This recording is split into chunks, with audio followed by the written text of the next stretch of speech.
Amazon জঙ্গল পৃথিবীর সবচেয়ে রহস্যময়ী ও বিপজ্জনক জায়গাগুলোর একটি। এই অরণ্যে লুকিয়ে আছে ভয়ঙ্কর সব সাপ, যাদের একশো বলেই মৃত্যু।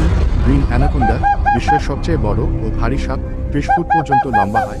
পানিতে লুকিয়ে থেকে হঠাৎই শিকারকে পেঁচিয়ে ধরে শ্বাসরোধ করে হত্যা করে। আর আছে বুশমাস্টার, দক্ষিণ আমেরিকার সবচেয়ে বিষাক্ত ভাইপার। একটি কামড়েই মানুষ অচেতন হয়ে পড়ে। রাতের অন্ধকারে তারা আরও ভয়ঙ্কর হয়। নীরবে চলে তাদের শিকার অভিযান। এই জঙ্গলের ঘন সবুজের নিচে প্রতিটি ছায়া, প্রতিটি গাছের গোড়া হতে পারে মৃত্যুফল। আমাজন জঙ্গল পৃথিবীর সবচেয়ে রহস্যময়ী ও বিপজ্জনক জায়গাগুলোর একটি। এই অরণ্যে লুকিয়ে আছে ভয়ঙ্কর সব সাপ, যাদের একশো বলেই মৃত্যু। গ্রিন অ্যানাকোন্ডা বিশ্বের সবচেয়ে বড় ও ভারী সাপ, 20 ফুট পর্যন্ত লম্বা হয়। পানিতে লুকিয়ে থেকে হঠাৎই শিকারকে পেঁচিয়ে ধরে শ্বাসরোধ করে হত্যা করে। আর আছে বুশমাস্টার, দক্ষিণ আমেরিকার সবচেয়ে বিষাক্ত ভাইপার। একটি কামড়েই মানুষ অচেতন হয়ে পড়ে। রাতের অন্ধকারে তারা আরও ভয়ঙ্কর হয়। নীরবে চলে তাদের শিকার অভিযান। এই জঙ্গলের ঘন সবুজের নিচে প্রতিটি ছায়া, প্রতিটি গাছের গোড়া হতে পারে মৃত্যুফল।